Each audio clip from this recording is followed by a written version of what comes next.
Question है कि भारतीय नियोजन के संदर्भ में अर्थव्यवस्था के ट्रिकल डाउन सिद्धांत, इसके प्रमुख तत्व, लाभ, सीमाओं और आलोचनाओं को स्पष्ट कीजिए। तो अब इस क्वेश्चन को लिखने के लिए सबसे पहले आपको यह समझना पड़ेगा इसका मतलब क्या होता है। भारतीय नियोजन, ठीक है, जो कि यहां पे आएगा, आपका आएगा, कहां चला गया, इंडियन प्लानिंग। इसको आपको समझना पड़ेगा सबसे पहला बात, ठीक है। अब आप सिलेबस में देखिए, सिलेबस में एक जगह लिखा हुआ प्लान ऑफ इंडिया, यहां देखिए पीछे में दिया हुआ होगा, देखिए जरा, भारत की योजना, ठीक है। तो आपको सबसे पहले ये पता जानना पड़ेगा कि भारतीय नियोजन का क्या प्लानिंग क्या है, उसका सबसे पहला चीज, ठीक है। दूसरा चीज आपको समझना पड़ेगा ट्रिकल डाउन थ्योरी क्या होता है, ये तो समझना पड़ेगा ना भाई। हाँ, ट्रिकल डाउन जो थ्योरी है इसको समझना पड़ेगा। तो अब जब तक आप इस सारा चीज नहीं समझिएगा तो क्वेश्चन को फिर कैसे लिखिएगा, पॉसिबल ही नहीं है, ठीक है। अब उसमें दिया हुआ है कि इसका क्या क्या मुख्य तत्व है, ठीक है ना, जो भी उसका परिभाषा वगैरह जो भी होता है, सारा चीज, फीचर्स वगैरह सब, उसका क्या, जब एनालिसिस कीजिएगा तो सारा चीज पहले एक एक गांठ खुलना स्टार्ट हो जाएगा, ठीक है ना।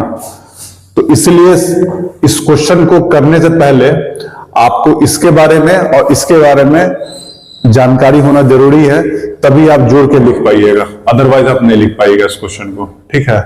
अब दूसरा क्वेश्चन में आइए, ठीक है। दूसरा क्वेश्चन है, भारत में जनसंख्या निदेशालय द्वारा शहरों का वर्गीकरण किस प्रकार किया गया है, ठीक है। इंग्लिश में दिया, how are the cities classified by the director of population in India. तो इसके लिए सबसे पहले आपको जानना पड़ेगा इसके बारे में, जनसंख्या निदेशालय के बारे में जानना पड़ेगा ना भाई, क्या होता है, नहीं होता है, कैसे काम करता है, ठीक है।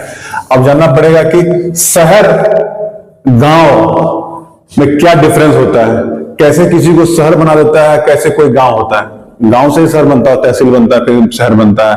तो ये तो जानना पड़ेगा आपको कि शहर का परिभाषा क्या होता है, आखिर पूर्णिया को शहर क्यों कहते हैं, गांव क्यों नहीं कहते हैं पूर्णिया को, ये जानना पड़ेगा ना आपको। तो वर्गीकरण करना पड़ेगा, उसका क्या तरीका है, किस हिसाब से किया गया है, ये करेगा। अच्छा, इसके बाद है विभिन्न प्रकार से वर्गीकृत शहरों की 2011 की जनगणना के अनुसार कुल आबादी एवं उनकी वृद्धि दर पर प्रकाश डालिए। अच्छा, अभी आप पहले वर्गीकृत तो कर दिए इसका, अब उसका पॉपुलेशन जो है 2011, अब सोचिए कि इस शहर का बात कर रहा है, खाली बिहार का शहर के बारे में बात नहीं कर रहा है, ये फ्री एंड क्वेश्चन है, इंडियन इकोनॉमी, समझ रहे हैं, मतलब बिहार का, मतलब इंडिया का जितना भी शहर है, आपको कहीं मेंशन किया है इस चीज के बारे में, शहर खाली छोड़ा है इसमें, ये तो नहीं लिखा है कि बिहार के शहर, ऐसा लिखा है, नहीं लिखा है। तो आपको पूरे शहर का एक एनालिसिस करना पड़ेगा कि किस हिसाब से जो है वहां का पॉपुलेशन का क्या ट्रेंड है, क्या रेट है, क्या ग्रोथ रेट है, सारा डालना पड़ेगा ना, उनकी वृद्धि, कुल आबादी, इस पे आपको प्रकाश डालना पड़ेगा। अब आइए, ये हुआ एक सेक्शन। अब इस सेक्शन को अलग कीजिएगा, इस वाले सेक्शन को यहां से कीजिएगा, तो ये पूरा भारत का बात हो रहा है, पूरा भारत का बात, मतलब पूरा इंडिया का बात हो रहा है। अब इस सेक्शन के बाद यहां आइए, 2011 की जनगणना के अनुसार बिहार की जनसंख्या, अब देखिए बिहार की जनसंख्या आ गया। अब आपको फोकस करना है किस पे, प्रॉपर बिहार पे करना है फोकस आपको, कि विवेचना की राज्य में कार्यशील जनसंख्या, वर्किंग पॉपुलेशन, ये देखिए है ना, यहां पे होगा, यहां पे वर्किंग पॉपुलेशन की प्रवृत्ति पर प्रकाश डालिए, किस तरह का नेचर है, किस तरह का कार्य करता है जो वर्किंग पॉपुलेशन है। तो अब आपको इसी क्वेश्चन में दो पार्ट है, आपको बिहार को भी देखना पड़ेगा अलग से और पूरा इंडिया को भी देखना पड़ेगा। तो क्वेश्चन आपको इस तरीके से करना पड़ेगा, मतलब अलग अलग बांट करके करना पड़ेगा पूरा, तब जाके आप क्वेश्चन करने की स्थिति में होइएगा। तो ये आपको समझ में आ गया है कि क्या स्टैंडर्ड है बीपीएससी का, है ना, बीपीएससी का स्टैंडर्ड समझ में आ गया। ऐसा तो है नहीं कि खाली ऑब्जेक्टिव क्वेश्चन आ गया, टिक्का मार दिए हैं और सिलेक्शन मेरा हो गया, ऐसा तो हो नहीं सकता।